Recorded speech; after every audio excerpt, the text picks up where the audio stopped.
तो मुंबई को अगला मेयर कब मिलेगा, कौन होगा? महायुति का तो होगा, लेकिन बीजेपी का होगा, शिवसेना का होगा, इसे लेकर तरह तरह की अटकलें लगाई जा रही हैं। इस बीच यूबीटी अलग अलग बयान देकर दांवपेच खेल रही है। इस पर बात करने के लिए हमारे साथ शिवसेना के वरिष्ठ नेता प्रवक्ता संजय निरुपम जी है। निरुपम जी, होटल पॉलिटिक्स क्यों? क्लियर मैंडेट आया है आप दोनों को, तो आपको अपने नगर सेवकों को होटल में, 5 स्टार होटल में रखने की जरूरत क्यों पड़ रही है?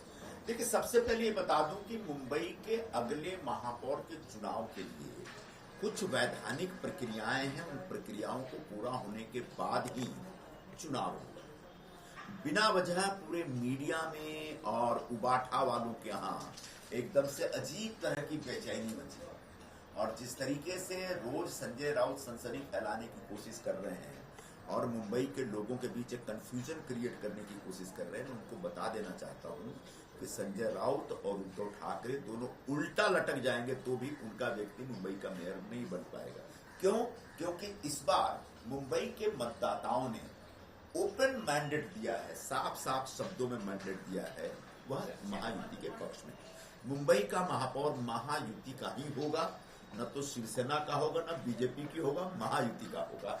दोनों पार्टियों ने मिलकर चुनाव लड़ा, दोनों पार्टियां मिल करके अपना महापौर तय करेगी। हाँ, महापौर तय करने से पहले बीजेपी के जो प्रमुख नेता है और महाराष्ट्र के मुख्यमंत्री श्री देवेंद्र फडणवीस जी वो बैठेंगे और हमारे मुख्य नेता श्री एकनाथ शिंदे जी बैठेंगे। दोनों मिलकर के आने वाले दिनों में फैसला करेंगे। लेकिन उसके पहले सबसे महत्वपूर्ण बात यह है कि महापौर के चुनाव के लिए एक आरक्षण की प्रक्रिया पूरी होगी।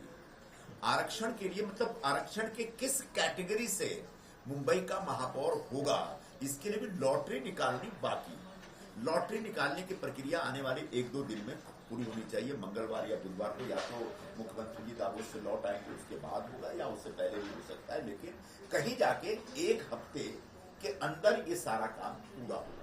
ये आप जब कह रहे हैं कि महायुति का मेयर होगा, ना बीजेपी का ना शिवसेना का, बहुत बैलेंस लाइन आप कह रहे हैं, लेकिन इसका फायदा शिवसेना यूबीटी उठाते हुए ये कह रही है कि कहीं ना कहीं अभी भी हमारे पत्ते खुले हुए हैं, मुंबई का शिवसेना से नाता है, यानी यूबीटी से नाता है, और क्यों हमारा मेयर नहीं हो सकता। इस प्रकार की बात संजय राउत कह रहे हैं। मैंने बताया ना कि दोनों उल्टा लटक जाएंगे तो भी उनका मेयर नहीं बन सकता, क्योंकि ये मुंबई के मतदाताओं का अपमान होगा। मुंबई के मतदाताओं ने क्लियर मैंडेट दिया है महायुति के समर्थन में। 118 नगर सेवक मतलब 114 पे महापौर बनने चाहिए, 4 ज्यादा ही दिया। मतलब मुंबई के मतदाताओं ने उद्धव ठाकरे का जो कुछ 27 वर्षों का जो राज था मुंबई पे, उससे त्रस्त होकर यह सजा सुनाई है कि आपने सिर्फ मुंबई महानगर पालिका की तिजोरी लूटी थी, इसलिए अब आपको सत्ता नहीं मिलनी चाहिए। अब राउत और ठाकरे जैसे लोग इसलिए बेचैन हैं क्योंकि उनको एक बार फिर मौका चाहिए मुंबई की तिजोरी लूटने के लिए, लेकिन उनको मौका न तो मुंबई के लोगों ने दिया और न ही हम देने वाले। और इसी बात को लेकर संजय राउत कह रहे हैं कि पीएम मोदी को आत्ममंथन करना चाहिए, क्योंकि उनको बहुमत नहीं मिला। किसको बहुमत नहीं मिला? तो पूरा बहुमत मिला है। बीजेपी को पूर्ण बहुमत नहीं मिला है, तो पीएम मोदी आत्ममंथन करें। ऐसा है, ये संजय राउत मतलब एक महामूर्ख किस्म का आदमी है। हमको बहुमत नहीं मिला इसकी उनको बहुत चिंता है, तुमको बहुमत नहीं मिला इसकी चिंता क्यों नहीं कर रहे हो? तो एक दूसरी बात, बीजेपी अकेले चुनाव में नहीं लड़ी। बीजेपी एक गठबंधन के तहत उतरी थी, शिवसेना के साथ गठबंधन करके, और बहुमत गठबंधन को मिला।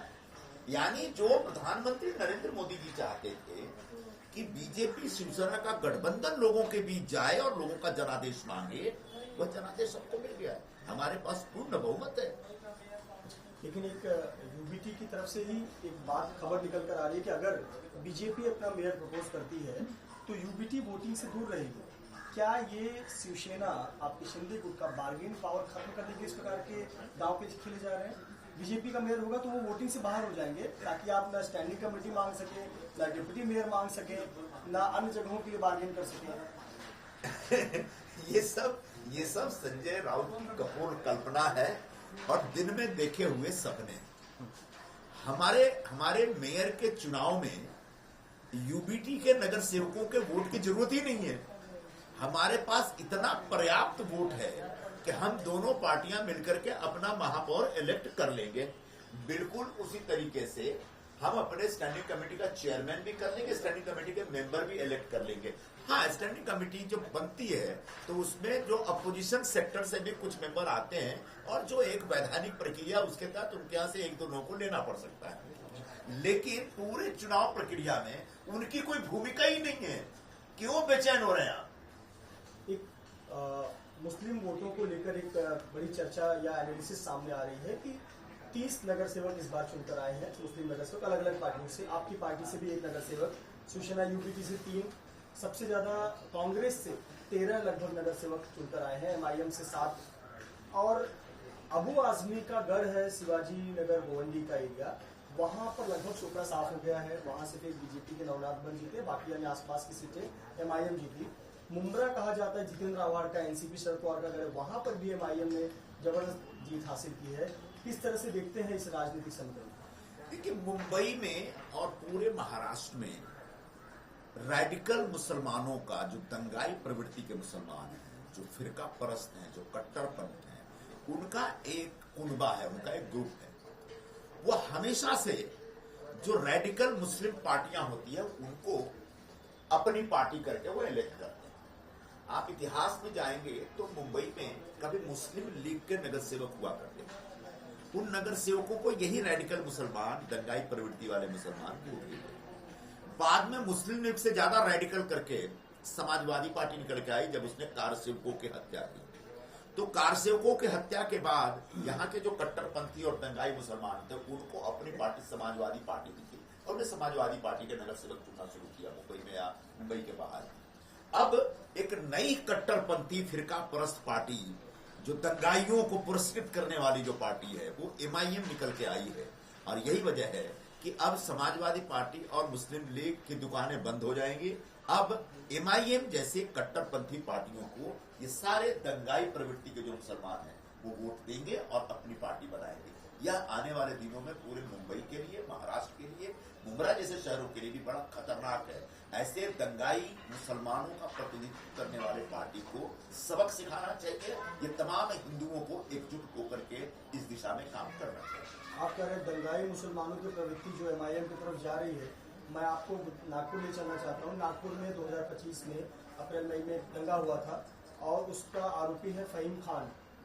वो फहीम खान के बाद में दंगाई जो थे उनके घर पर बुलडोजर भी चला था। फहीम खान की पत्नी भी चुनाव जीती एमआईएम से। आसपास के सीटों पर एमआईएम ने ही चुनाव जीता है। और अब तो ओवैसी दम ये कह रहे हैं कि एक फहीम पर बुलडोजर चला था, एक फहीम को तुमने जेल में डाला था, हमने 6 फहीम जिता कर लाया।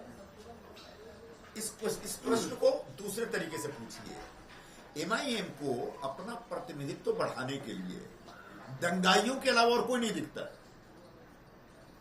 अगर एमआईएम दंगा, हिंदू मुस्लिम दंगे के खिलाफ है, अगर एमआईएम मुसलमानों की शिक्षा और मुसलमानों के विकास के बारे में चिंता करता है, तो उनको कभी भी दंगों के अभियुक्तों को टिकट नहीं देना चाहिए। लेकिन नागपुर में जिसने दंगे कराए थे, हिंदू मुस्लिम दंगे कराए थे 2025 में, उस मेन अभियुक्त को टिकट दिया और उसके इशारे पे दंगों में जो शामिल मुसलमान थे उन सबको टिकट दिया। मतलब एमआईएम जानबूझ के दंगाई मुसलमानों का एक कुनबा बना रहा है, जो कि पूरे देश की एकता के लिए बहुत बड़ा खतरा है। और इस खतरे से कम हिंदू तो सावधान रहने चाहिए, कम से कम उन मुसलमानों को भी सावधान रहना चाहिए जो अमन पसंद है। बहुत धन्यवाद से बात करने के लिए संजय निकुम, जिनका कहना है कि दंगाई प्रवृत्ति के मुसलमानों की पार्टी बनती जा रही है एमआईएम, और एमआईएम चुनकर ऐसे दंगाई आरोपियों को अपना उम्मीदवार बनाती है और जिताकर ला रही है। ये कहीं न कहीं खतरे की घंटी है। कैमरामैन योगेंद्र गुप्ता के साथ मृत्युंजय सिंह, एबीपी न्यूज, मुंबई।